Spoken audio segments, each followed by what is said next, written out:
By the way, audible ba ako? Naririnig po? Ang tahimik. Opo, opo. Po. Yes So, po. ayan. Yes po, rinig Okay po. naman pala. So let's start na, no? Our discussion for today, I mean, this week is all about the machinery and equipment. So ito yung pinakang one of the heart ng exam, especially sa mga rules and rules. So bibigyan ko kayo or bibigyan namin kayo ng tips pagdating kasi sa discussion with regards sa rules. Kapag sinasabi kasi mga rules, yan yung Roman numerals. Kapag rules ang pinag-uusapan, rules on appraisal, rules on ganito, rules on ganyan, iisipin ninyo lagi na Roman numerals ang topic dyan.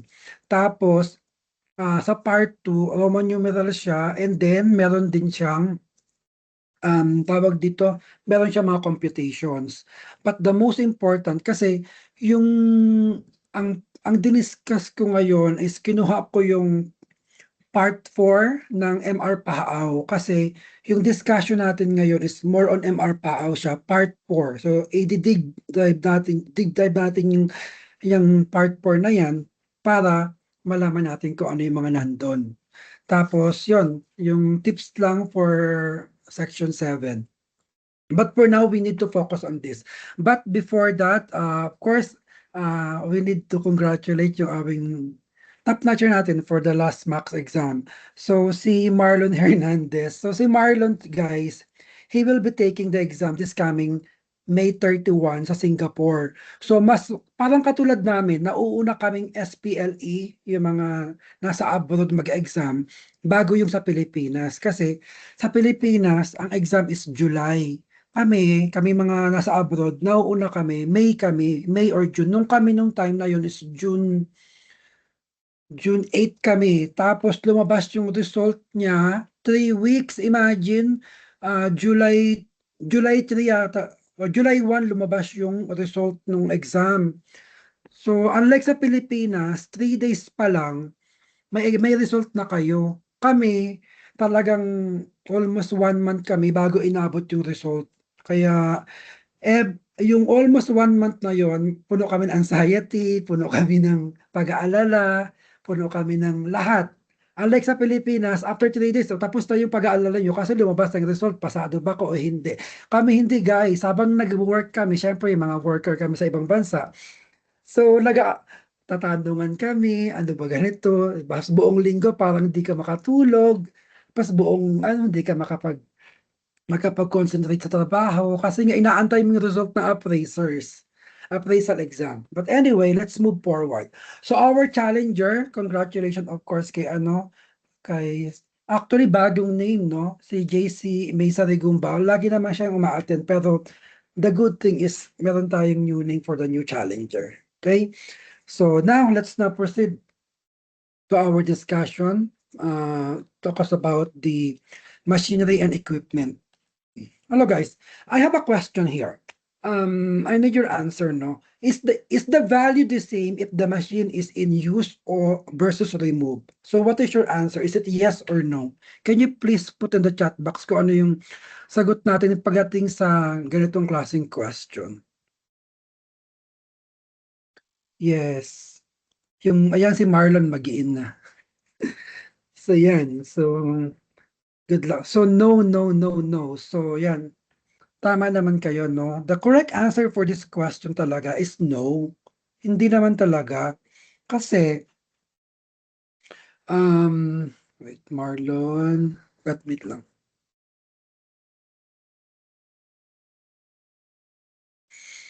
Okay, so the correct answer for this question is no. So in the Philippine appraisal practice, the machinery and equipments are treated as a taxable and real property improvements when they are permanently attached or directly used in an industrial, commercial, or special purpose operation. So appraisers and assessors are required to value the machinery separately from the land and building. So alam naman natin yan, laging separate. But as part of real property for assessment and taxation purposes, in accordance with the local government code, yung siguro nabasa nyo na yung RA 7160, no? The PPS and the MR PAO. Kasi kaya yan yung pinofocus natin kasi naandyan yung heart ng inyong exam. Nandyan talaga pinakamadaming kukunin. RA 7160, PBS at saka MR PAO. Then yan, mas appraisal, most lang kinukuha dyan para mga definition of terms. Napakadali lang sa mas appraisal. So, i-focus ninyo ang MR PAO. Okay? And then in terms of usually the examinees are tested not only on the definition but of course the proper. Okay. Makikita nyo sa screen may mga pumapasok. Okay, I mean, the focus is on the proper classification, the correct valuation approach, and understanding of depreciation and the remaining economic life. So, listen guys, because let's now discuss the machinery and the equipment. One of the most tested topic in the board exam. So I want you to listen carefully because not only to memorize, but of course, the examiner will test your understanding, not the definition alone. Okay. So for example, what are the plants? What are the machinery and the equipment? Of course, these are the tangible property assets, no? But take note, no? They are different from land and building because they usually be moved or relocated, and they depreciated faster, and their value changes depending on whether they are valued together with a business or as an individual asset for sale. But guys, let me remind you that this is where the questions come in. Yung nakalagay sa screen, is the value the same if the machine is in use or versus remove? Of course, the answer is no. Bakit? That is why we distinguish the two things, the in situ or for removal, which is in place. Here, mapapansin ninyo, the differentiate between the two. Ano ba yung pagkakaiba ng dalawa na yan? Why the value is not the same? And with regards on this, the two things na sinasabi namin in place at saka yung for removal, you must understand why, because this is where the examiners test your reasoning and not the memorization. So why the value is not the same? Think of this logically. The machine has a value because of its function, the utility. Kaya siya nagkakaroon ng value dahil may function siya. So ask yourself, bakit nga ba? Is the machine more useful when it's operating or when it is detached or idle or yung hindi gumagana pero nakadetach? So parang diyan maglalaro yung mind ninyo eh. Because given yung, di ba sabi ko nga, ma-remember mo yan sa exam kung what yung mga na-memorize mo. But regards to the understanding, yan yung mga impromptu during the examination. So ask yourself, di ba? Obviously, when it is in use, ibig sabihin ng in use, it's operating. Kumbaga, gumagana siya. So the key concept of this is that the value depends on the utility. Okay? For example, the in situ, it means the machine is installed, it is connected, or it is operating within the business. So iisipin ninyo why the value is higher during in place. Because it contributes to the production income, kaya siya value higher. It works as a part of a system like yung plant production line and no dismantling or transfer cost kasi nga naandun siya in place. So nakita nyo naman, di ba? Like what is the example of this? Like the battling machine inside the factory. So for example, yung battling machine na yan has automatically fills for like 2,000 or 1,000 battles per hour. So it connected to the conveyor, the power system. So it has a value because it is a functioning. Diba? Yun yung one of the examples. And then the value in place is based on the contribution to the business operations. And here, the value is lower for the distinction in the removal. Diba? What happens when the machine is removed? Or what would happen? It is dismantled, it is transported, and sold separately. So why the value is lower? Because, yeah, you incur removal cost, you incur transport cost, so risk of damages, di ba, loss of integration that not connected to the system. So, yan yung differentiate ng dalawa. Bakit ako may question na ganon? So, kaya, it doesn't really matter talaga kapag talaga siya not in use yung mga equipments or yung ginagawa natin na example for the machines and for the why it's removed, it's why inside to or in place. So the same, like the example, the same battling machine removed from the factory, sold to another buyer. So the buyer, of course, ang gagawin niya, it's going to reinstall it, it's going to adjust for the system, it's shoulder for the cost. So the buyer, pay less. Kumbaga parang yun yung nangyayari kapag why the value is lower na kapag siya ay na-remove na or na-move na. So, for you to be able to understand it, the value is not the same. The machinery valued inside to it reflects in contribution to operating and has a higher value, while machinery for removal generally has a lower value due to loss utility additional costs such as dismantling and then the transport. So, yan yung pinakang core ng ibig sabihin ng dalawa na ito sa in place or in removal. And yeah, but isipin nyo lang lagi, di ba? Usually, what does the appraiser focus on? Lagi nilang kini-question, di ba? What are the purpose of the valuation? Is the machine is in use or is in for sale? So kayo mga appraisers, mga assessor, doon lagi kayo nakafocus. And for the taxation purposes, in the Philippine practice naman kasi with regards to the insight and value, it reflects a real contribution, it ensures their assessment. Kasi nga, may value siya, may assurance yung kanyang fair assessment.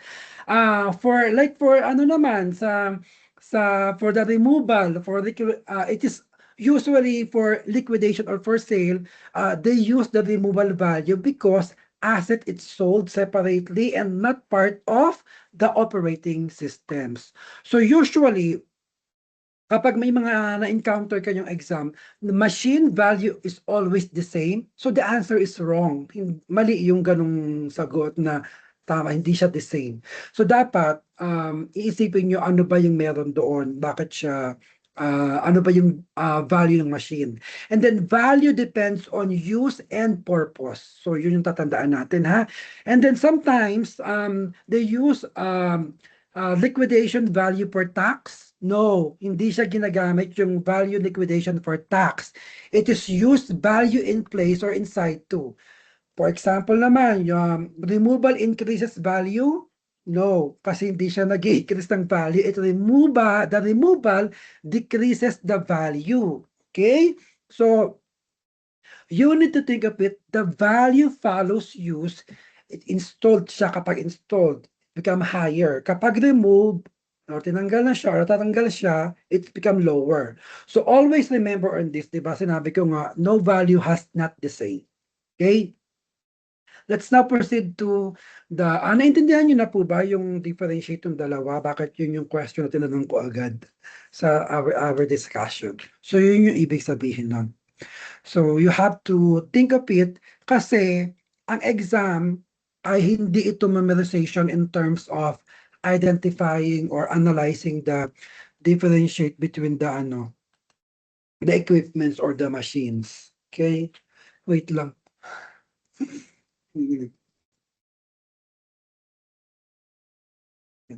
Ang lamig masyado.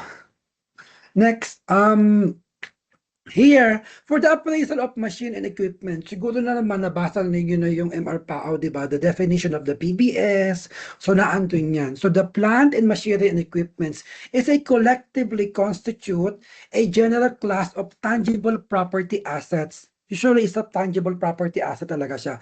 The plant and machinery equipment assets have a particular characteristics that distinguish them from most types of real property and that influence both the approach to and reporting their value. So normally capable of being moved or relocated and often will depreciate at a significantly faster rather than the real property.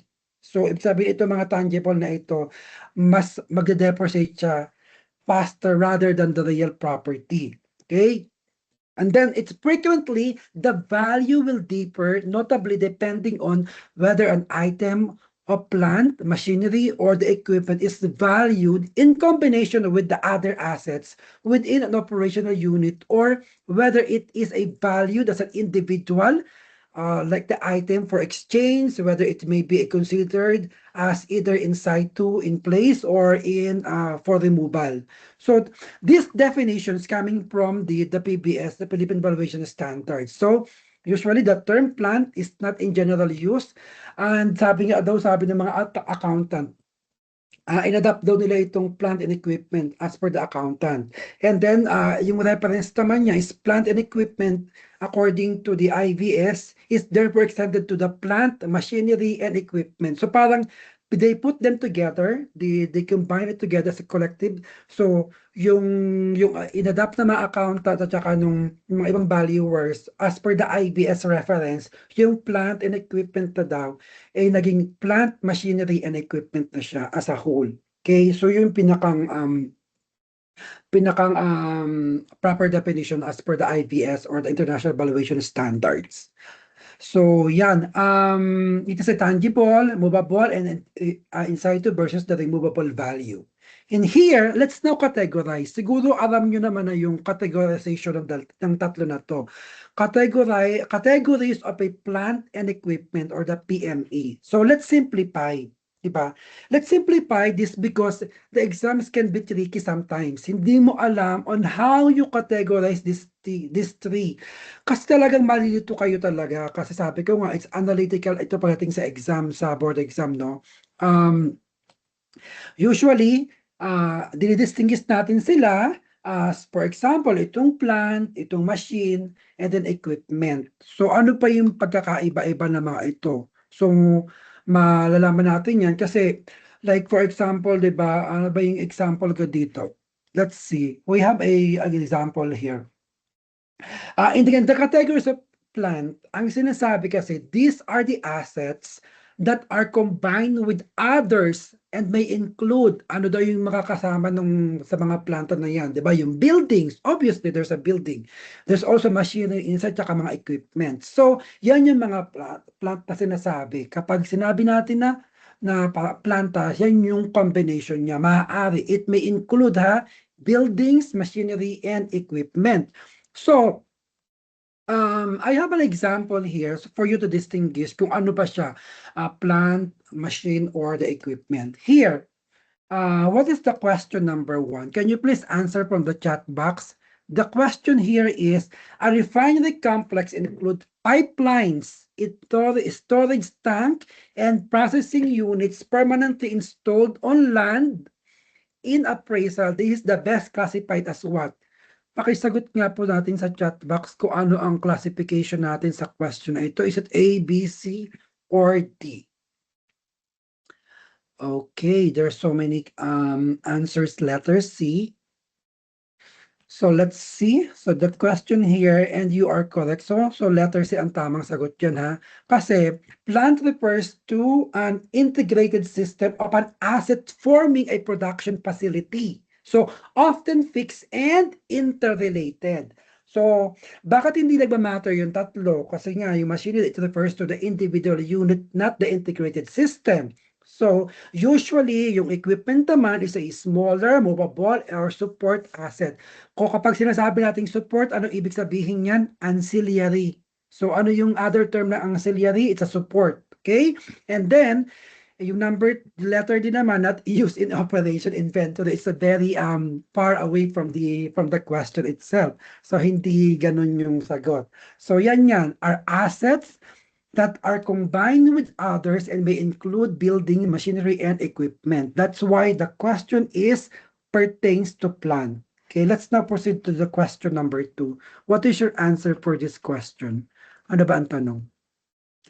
If a manufacturing plant cannot be relocated without the substantial destruction or loss of a functionality, its classification is, ano siya?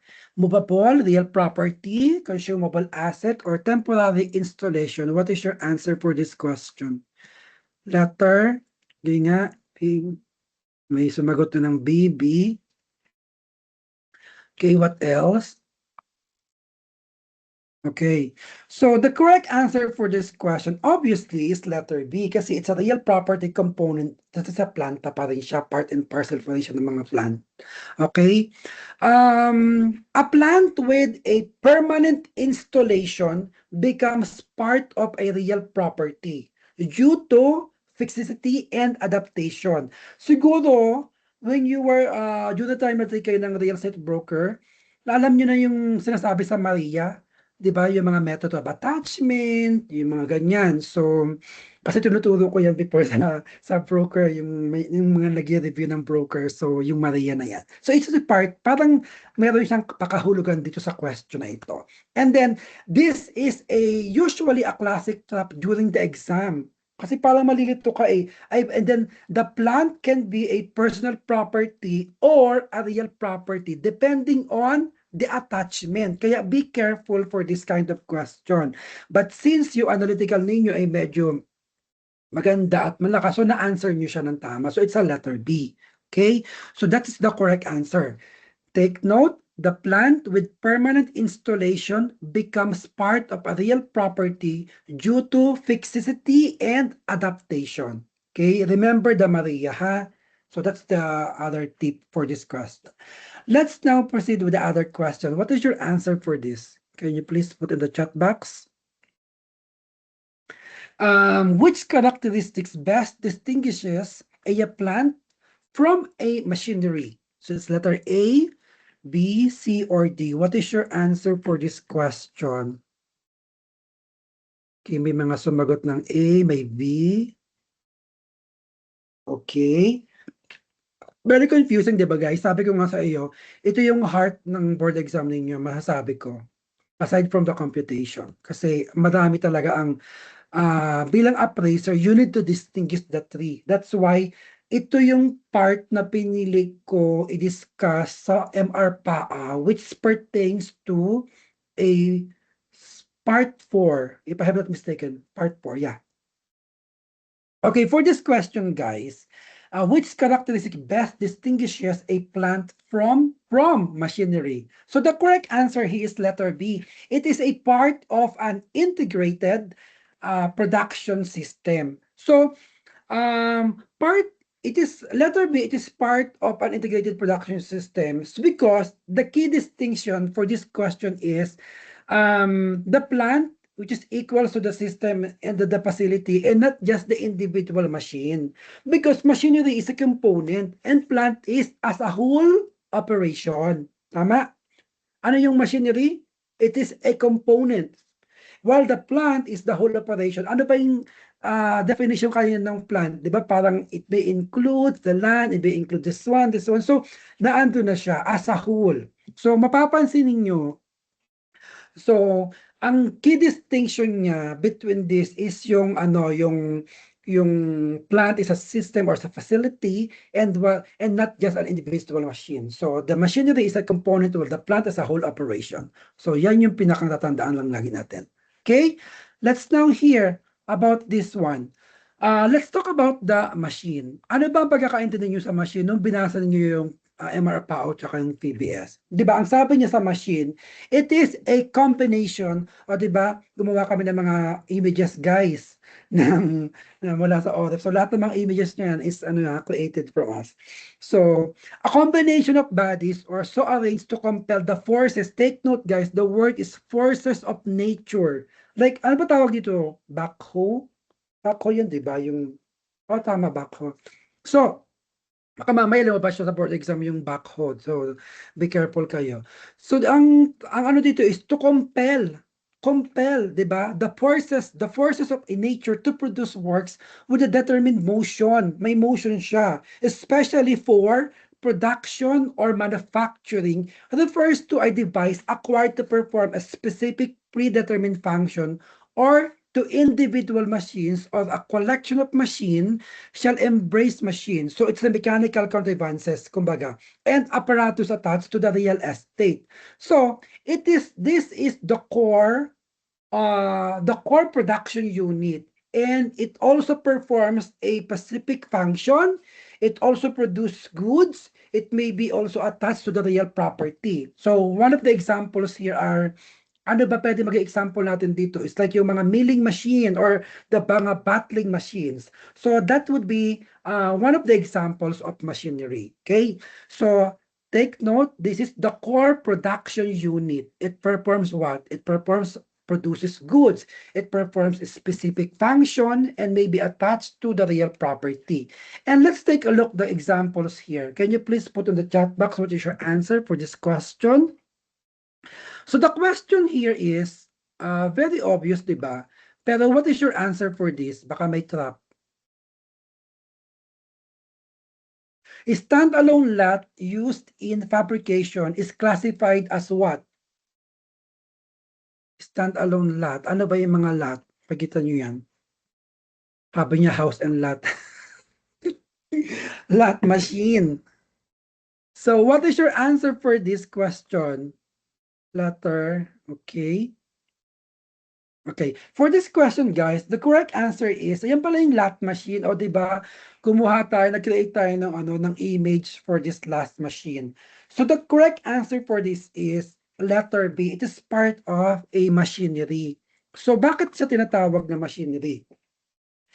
The proper context on this question is the machine performs a specific function. Okay? Ano yung pinaperform niya? A specific function. Diba? It compel. Nagmo-move siya.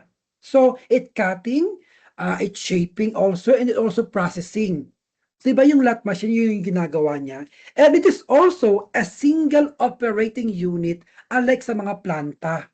Ito, it's a single operating unit. So, bakit mali yung iba? Yung question ko sa planta is very broad. It's the entire system as a whole. And then the equipment, it is a more general and support. Like yung sabi ko nga kanina, di ba, ancillary. So, it is also not attached to the land. That's why the correct answer for this question is letter B. Okay? Understand? Next question. Here, we have the question for this topic. Which of the following best define machinery for appraisal purposes? Take note, may kinasabi siya, for appraisal purposes. Is it asset used for support function, system integrating multiple production units, or device that transmit or modify energy to perform work, or office-related movable items? So what is your answer? Please, can you put in the chat box about your answer? Letter B, letter B, letter C. Okay, may letter C. Letter C. Let's now see what's the correct answer for this question, no?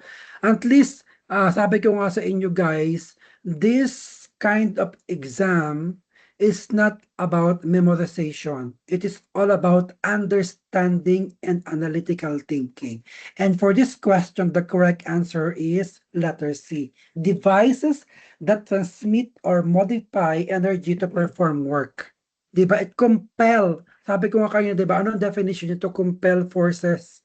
So, this one is, this is the technical definition of machinery. Correct? So, this is the technical definition of machinery, which focuses on the mechanical operation plus the energy transformation. So, nagiget niyo yung ibig sabihin? And then, bakit maling iba yung equipment, yung iba yung plant? So, obviously, they are not part of it because this is the device that transmit or modify energy to perform work. And that focuses on the energy transformation plus the mechanical operation. That's why the correct answer for this question is letter C. Okay, naintindihan po ba? Okay, let's now proceed to other question here. Ano yung question natin sa susunod? A machine volted. Ibig sabihin, ano ba yung volted? Yung itinanim o itinusok o ganon. Basta bolted, ginamitan ng barena whatsoever. To the floor, but removable without damage to the building is typically classified as what? What is your correct answer for this question? Real property daw, sabi, letter A, may letter B. So what is your analytical thinking for this question, guys? 'Di ba? Ang saya nung ating definition and analysis for this question. Okay, ang daming sumagot ng iba-iba. Okay, for this question, the correct answer is, ay, may mga bolt, ayun na may mga bolt sa figure. So the correct answer for this question is letter B. That's the machinery. It's a personal property, guys. It's a personal property. That's why machinery siya. So in the key test, in your exam, it is a removability without the damage. So ibig sabihin, bolted na naman siya, pwede mo siyang, kumbaga parang, pwede mo din siyang tanggalin, pwede mo siya i-move without damaging of anything. So, siguro yung pinakang ano lang doon is nabutasan lang yung ano, 'di ba? Yung floor. So, yan yung pinakang definition niya doon sa machinery. And then, even if attached, it can be removed kahit na naka-bolt siya, bolted, 'di ba? Mare-remove mo pa rin siya, tanggalin mo lang ulit or ano, hagamutan mo lang ulit siya ng pangtanggal. So, it also remain as a personal property. Okay? Kasi nga hindi naman, 'di ba, yung mga nagiging ano siya, method of attachment sa mga yung mga fixture, kapag talagang permanently attached, it will consider as a real part ng real property siya. But ito naman, bolted lang siya, pwede mo siya matanggal. So, personal remains a personal property. Okay? So usually, many of the examinees, they consider this one as a real property. Bakit kaya? Bakit kasi na kino-consider ng mga examinees na ito ay real property, in what sense? Kasi nga, sabi niya na-fixed na yan, na-bolt yan. Guys, take note, bolted lang siya. Pwede mo naman siyang, it's a removability without damage. Kumbaga, pwede mo rin siyang tanggalin. 'Di ba? Hindi naman siya permanently attached there. Why? Because this machine can be used, for example, this one, ni-move mo sa kabila, tapos mo nang gawin yung ginagawa mo doon sa loob ng, kung warehouse man yan, kung ano bang tawag dyan, yung mga workshop, di ba? Ngayon, i-move mo na naman yung machine sa ibang part kasi nga may tatapusin ka na naman doon. So, paiigaganahin ninyo yung analytical thinking ninyo. Bakit siya remains personal property? Kasi yung ibang mga yung mga examinees, they consider, ay naka-bolted naman yun eh. So, real property na yan. Guys, sabi ko nga, make a good understanding in terms of mga fixtures na yan. So this one, the question here is, ang question kasi may but removable without damage. So it remains personal property, okay? The machine that is bolted to the floor can be removed without causing damages or without causing damage to the building. It retains its identity as a personal property as machinery. So hindi naman yung nasira lang naman niya, yung pinagbutasan lang doon sa floor, but not the entire building. Okay? So the key principle here ng mga appraisers is, if the item can be detached without substantial damage to the real estate, it is not permanently attached. So therefore, it is not classified as a real property. So the bolting is only for the stability and operation and not for permanent integration with the building. Di ba sabi ko nga, di ba sa part na ito ng area niya, may ginagawa lang. And di pag natapos mo nang gawin yun, pwede mo na i-move yung machine doon sa kabila, tapos kasi doon ka naman may gagawin. So that means, the bolting is only for stability and operation. Hindi naman siya sinabi yung permanent integration with the building, di ba? So yun yung pinakang tatandaan natin lagi pagdating sa ganitong klaseng question. Okay? Sabi niya, bakit yung real property mali? Bakit yung land improvement ay mali at saka yung plant asset? Kasi obviously, real property includes land and permanently attached and improvements. Yung isa naman, di ba, machinery becomes a real property only if permanently affixed and removal would cause material damage or loss of function. So in this question, the machine can be removed without damage and not a real property. Naintindihan po ba? Paki-thumbs up nga po kung naintindihan natin yung ating paliwanag. Yes, Miss Asia, ganun yun. Di ba? Ganun yun. So kaya sabi ko nga, itong yung heart ng appraisal exam na talagang maraming ano, pagdating magkakaroon ng confusion yung mga examinees. 'Di ba? Yung ano, pag sa land improvement, ano ba masasabi niyo sa land improvement? Land improvements refer to addition to the land and such as, ano yung mga yon? Roads, mga fences, parking areas, mga landscaping. So machinery inside the building is not land improvement. Tama? It's not a land improvement. So that's why this is wrong.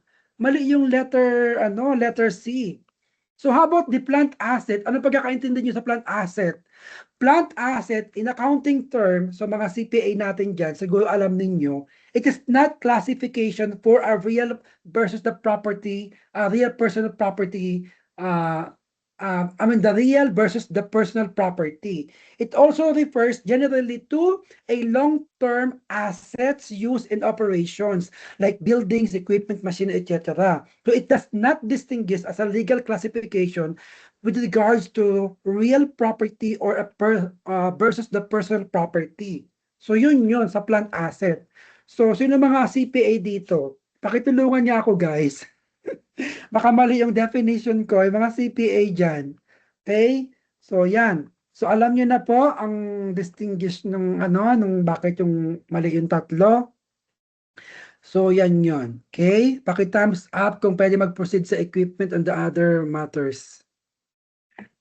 Okay, maraming accounting processing.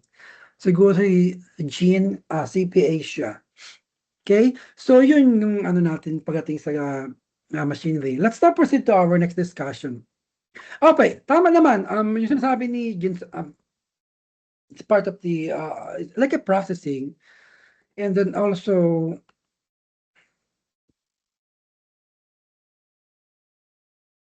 yung sinasabi niya, it's like a part of a long-term asset use in operations. Di ba? Yan. So mga CPA, alam nyo na yan. Okay, next, now proceed. So sabi naman sa equipment, anong understanding natin sa equipment? Di ba? Pag sinabi natin ancillary is a support, equipment, is an ancillary asset that are used to assist, kaya nga support assist. The function of an entity refers or to other assets that are used to assist the operation of the enterprise. So these are the supporting assets. They are called as the assist the operation and do not directly produce. Okay? Hindi siya nagpo-produce ha. So nag-support lang siya. Supporting assets, that's the equipment. Ano yung mga example nito? Kung may alam kayo, like weighing scale, yung mga office computer, di ba? So, yun, ang mga part nun. And then, may mga question akong hinila dito. Can you please identify and what is the correct answer for this question? Number 1, office computers, printers, tools used to assist production are classified as what? Siyempre, obviously, nasabi ko na, di ba? Classified. Example is itong yan, binanggit ko na. So this gonna be the equipment. Okay, ano yung mga yan? That is the equipment. Okay, yung equipment is a supporting asset and not directly involved in the core production. So yan yung mga equipment and often movable and general in use. And bakit yung iba? Very obvious no, that the tube road is not in the system and then the machines perform mechanical work, fixture are attached. So hindi siya relevant doon sa question na office computer, printer, and tools used to assist the productions. Okay? So yan. Let's now proceed to the other question. Which characteristics best describe equipment in appraisal? Ano yung tamang sagot dito?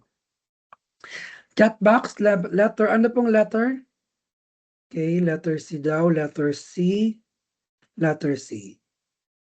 Okay, yun, tama naman. That is the movable and support operational activities.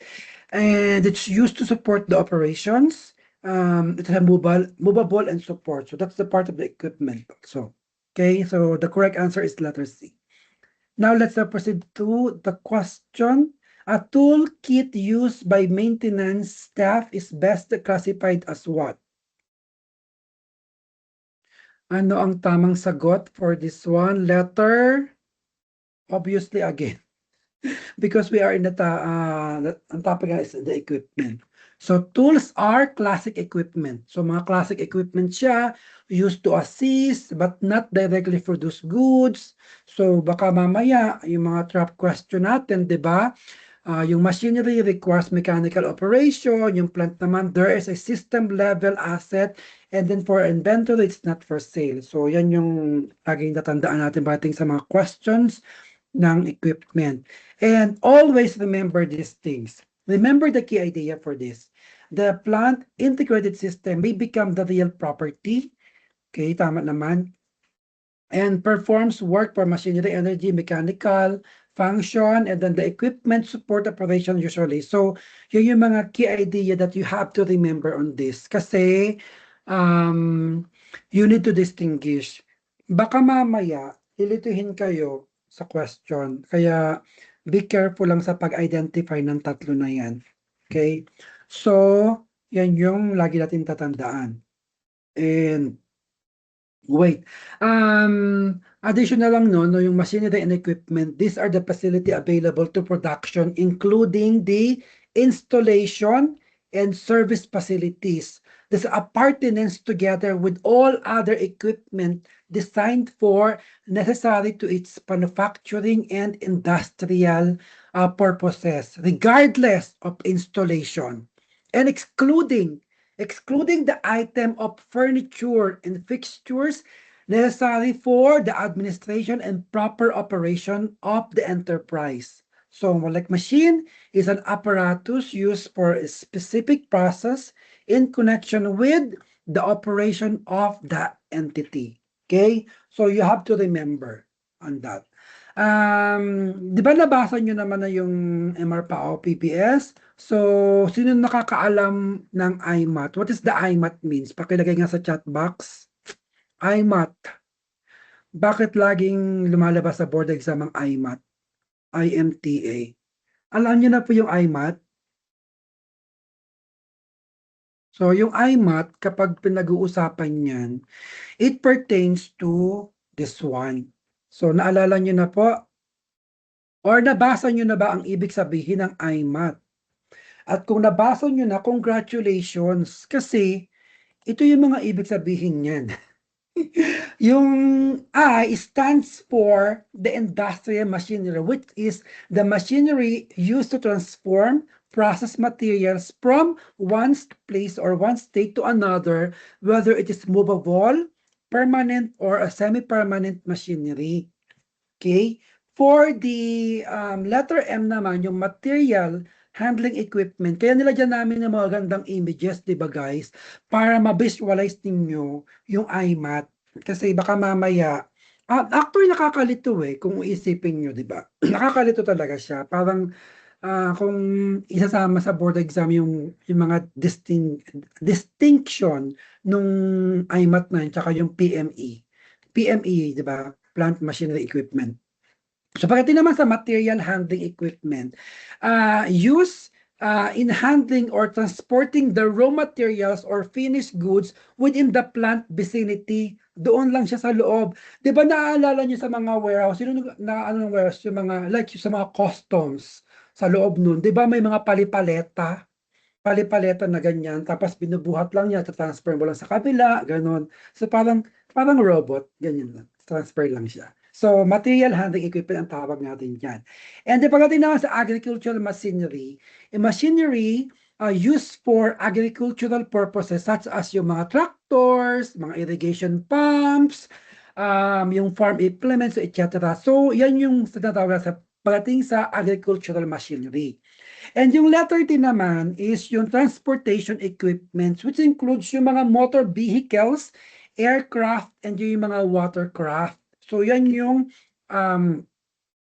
mga distinction at mga ginagawa diyan sa IMAT. Pag sinabi natin kasing IMAT, di ba? Industrial, material, agricultural, and transportation. So, for this, what is the machinery and equipment for this? So, the production facilities, installation, appurtenances. So, yung nabanggit ko kanina. Kapag naman sinasabi natin kasi na industrial machinery, yung machinery use, it refers to machines that transform or process materials from one state. So, yan, nabanggit na natin. And the key word here, always remember, nilagay ko ba? Ayan, tama. The key word here is transform. Pag sinabi natin industrial machinery, transform ang tatandaan nyo dyan, ha? Kasi, mostly the example, yung sa factory machines, yung milling machine, bottling machines, interjection molding machines, so transform yon. So why this very important in the industrial machinery? Because these machines change the form of raw materials, directly contribute to production output. So, yan yung tatandaan natin na. And this transformation is called as industrial machinery. Okay, what is the key word na dapat yung tandaan here? Transform. Okay, how about for material handling equipment? These are machines used to move or transport materials inside the facility. And then the keyword here is move and not produce. Ano ang keyword sa material handling? Move and not produce. Okay? And one of the examples here, yung forklift. Tama nga, forklift. Yung inaano yung mga palipa. Ano ba yung forklift? Di ba dalawa yan? Tapos gaganon niya yung paleta. Yung paleta parang kahoy yon. May mga labang goods or box. Igaganon niya. Tapos lilipat siya sa kabila or sinasalansan nila sa warehouse. So yun yun. And then this one also bakit yung forklifts, 'di ba? Yung forklifts, 'di ba? Do not change the material, only transfer goods from one place to another. And then one of the examples here is moving sacks, yung mga sacks of rice nga, yung mga kahon or yung mga sacks of rice from storage to production line. So yung there's no transportation talaga, transformation, only movement. There's no transformation but only movement. And the material handling, this called as the material handling equipment. So that is the letter M. Tatapos tayo sa I and M. Let's now proceed dito sa letter A. Yung remember, yung pag sinabing agricultural machinery, agricultural, obviously, yung mga ginagamitan dyan ng marami not only this example, marami pang example bating sa machinery Siguro yung mga nasa mga provinces na may mga anihan, mas maraming maibibigay na mga example about this, di ba? The machinery, these are machines used in farming and agricultural activities. Take note, farming and agricultural activities. Sa farming siguro at saka agricultural, kasama dyan yung mga livestock, di ba? Baka lang part yun sa agricultural activities. Agricultural activities, part dyan yung mga livestock. And example natin dito yung tractors, di ba? Why this is agricultural machinery? Because tractors are used for plowing, may plowing pag nagtatanim or nag-plowing, yun, Plowing, plowing. And then tilling and cultivation. And support also the agricultural productions. And yung example nga niya, di ba? Preparing soil for planting crops. So yan yung isa sa mga example ng ating agricultural machinery. So use in farming, the agricultural machinery. And for letter T, the last one ng ating IMAT for you to remember, the transport. And it is used, okay, by the way nga pala, yung transportations for external movement, yung kanina, ano yung kanina, yung letter M, yung machinery handling, sa internal lang siya or within the vicinity. So ano ang difference ng dalawa? Internal yung isa, yung sa material handling. Yung external naman is transport movement sa panglabas naman yan. Yan yung mga aircraft yan, mga watercraft or di kaya mga truck na yan. So dito, these are the machines used to transport goods or people from one location to another.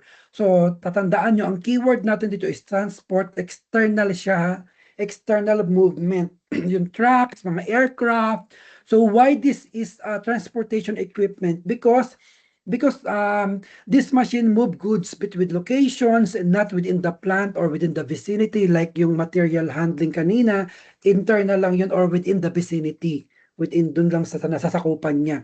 Hindi mo pwede yung material handling yung yung forklift na yan dinala mo na doon sa, halimbawa, mula Apari hanggang Hulo. So, hindi pwedeng ganun. May ibang tawag dyan. Transportation equipment na ang tawag doon. Okay?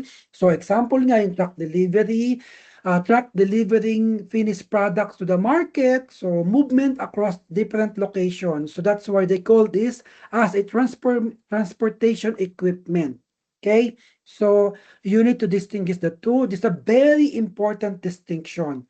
You might be confused regarding the material handling or the transportation equipment. So huwag kayo mako-confuse, like yung sinabi ko, pag material handling, that is inside the plant or within the vicinity, the transportation ng mga equipment outside from one place to another. Okay?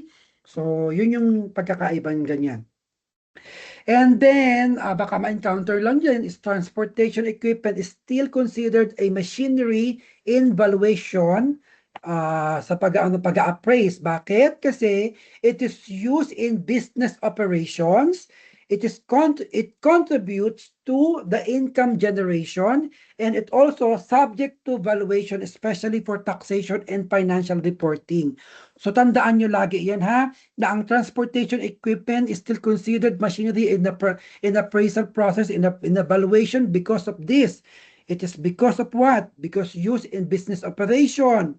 Di ba? Kapag may business operation, kailangan kasama yan. It contributes also to income generation. So, laging kasama yan. And for you to remember these things, lagi nyo tatandaan yan na ang industrial, ang function niya is transforms the materials, and one of the examples here is the factory machine, tapos produces goods. Okay? Kapag sinabi nating handling, material handling equipment moves within plant or within the vicinity, kung hindi man plant ang nakalagay, vicinity, and sabi natin is the forklifts, at saka no transformation. Ibig sabihin, yung matinding movement na sa external. Then the agricultural naman is used for farming, and one of the examples is the tractor and used in agriculture. While the transportation naman moves across location from one place to another or from one state to another state, like yung truck, external transport. So transportation equipment still considered machinery in valuation. Na nabanggit ko kanina. It is used in business operation. Okay?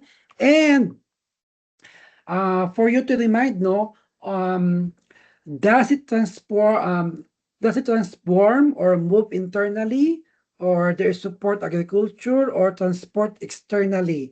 That determines all the classification of the IMAT of the four. So quick to letters, the four acronyms for you to remember is the IMAT. Okay? Does it transform, move internally, support agriculture, or transport externally? That determines this classification of the IMAT. Okay? Paki-thumbs up kung naintindihan. Okay, naintindihan po ba ang ating distinction ng IMAT? Okay. So, pwede na tayong mag-move sa ating discussion. Okay, let's now be clear on this. The value characteristic of machinery and equipment. So, most probable price in an open market between the willing buyer and then the willing seller with no compulsion and proper marketing. So, lagi nating madidistinguish itong mga bagay na ito. Kasi, lagi siya sa value characteristic ng machinery and equipment, laging kasama yung market value, depreciation, bakit siya importante, bakit siya kailangan. So usually, these things are part and parcel ng machinery and equipment, like an appraisers or sa mga assessors. Here, wait, is my may tawag dito, yung aking definition on this, pagdating natin dito sa tinatawag natin na fair value. Obviously, the fair value, alam nyo naman yung mga fair value, di ba? Ang natandaan nyo lang dyan is the price that is equitable and reasonable between the parties used in financial reporting, like yung mga IFRS. So many consider specific circumstances and not purely a market base. So you have to consider on this for the equitable and reasonable between the parties. And then for the anong question na ito, yung pagdating naman sa market value, ang natandaan nyo na sa market value, willing buyer and willing seller with no compulsion and proper marketing. So yun, lalabas yan for sure. Willing buyer and then no compulsion. This is the primary basis used in appraisal. Yung ganyang definition parting sa market value. And then for the depreciated value, ang natandaan nyo lang sa depreciated value is the value after deducting a physical deterioration, the functional obsolescence, and economic obsolescence. So it reflects the current condition and the age of the assets. So yun yung sa depreciated value. Ano nga ulit? It reflects the current condition and then the age of the assets. For the liquidation naman ng value, the value when assets are sold under time pressure or distress conditions. Ano ang keyword sa liquidation value? The value when assets are sold under time pressure or distress conditions. Yun ang keyword na tatandaan natin pag liquidation value. And usually, lower than market value because meron for sales basis. So yun yung nagiging niya, batayan. Kaya meron tayong, yan, tatawag natin distress condition. Pagdating naman sa mga scrap value, always remember this, the value of the asset based only on its salvageable materials. And it also applies when the asset is no longer economically useful. Okay, ano ang keyword na tatandaan natin? Baka lumabas yung sa scrap. Only applies when the asset is no longer economically useful. Okay, remember that. And then for the replacement cost, ano tatandaan natin? The cost to replace the asset with a new one of a similar utility at a current price. So use in cost approach for valuation. Ano nga sa replacement cost? Use in cost approach for valuation. And then why these are very important in appraisal? Because these value types help the appraiser to determine the appropriate basis of the value. It reflects the different market conditions and then the purposes. And it ensure the accurate and credible valuation opinion. So bakit itong value of characteristics, machinery, and equipment is very, very important in appraisal? Actually, nadadaanan nyo na ito eh. Nadaanan na rin natin to in the previous, even the mock exam. But kaya lang kasi, sinama natin sa discussion just because it is part of our topic today, which is the machinery and the equipment. So, you have to remember lang yung mga sinabi ko mga keyword about this. So, always remember when it comes to the market, it's a normal.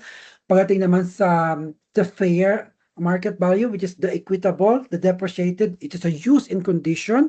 The liquidation is distress. And then the scrap is the materials and replacement is the new cost. Okay, so you have to remember those things. Excuse. So that is the value characteristics. The machinery can have also different values. Okay, like here. The investment value, investment property, market and owner value, the personal property. For the investment value, di ba? Held for income or profit. Obviously, di ba? It held for income and profit or profit. For the market value, transferable through sale. For the owner's value, remember this, personal benefit to owner. And then, there is sometimes a trap question pagdating sa mga ganito, yung same asset, different values depending on the purpose. Parehas yung asset niya, pero different yung values depending on the purpose. Ano-ano yung mga purpose? Iba't iba. So, depende kung para saan. That's why, the investment versus the personal property. Like for example, 'di ba, in investment, obviously there is held for a income. Kapag naman personal property, value depends on the owner's personal use. So yun yung tatanda yung dalawa na yan. Sa investment value, it may have investment value since they can be produced, acquired, or held for the sake of monetary and income and for profit. Okay? So yun yung ating tatandaan. And for the markets and the owner value, so number one, market value since the rights are transferable to the sale of the property. And then the owner's value since the owner can also derive personal pleasure through the use or the consumption of the property. Yung pagdating naman sa investment property, one being produced, acquired, or held for the sake of monetary income or the profit. And for the personal, one which has the owner's value, it involves one personal who has internal knowledge of the future used to thereto and which or may not have an economic value. So this is also part and parcel of the sabayan sa mga nabanggit ko kanina, machinery and the equipments. Okay? So may mga keywords naman na nakalagay sa presentation since naman sinishare ko naman lagi yung presentation namin. So you will identify those, okay? And yeah, so these are the characteristic value pagdating sa machinery and then the equipments. And then we identify also the IMAT. We also identify the PME. So magkakaroon lang yan ng mga distinction. And you need to be very careful since na kayo naman ay magaling na sa mga analytical. So ganun lang din lalabas talaga yung exam. Okay? So let's at least mga ano lang, mga 2 minutes break muna guys. Break lang tayo 2 minutes. Then we will proceed to the pinaka-favorite sa MR PAAW. 2 minutes guys. Thank you.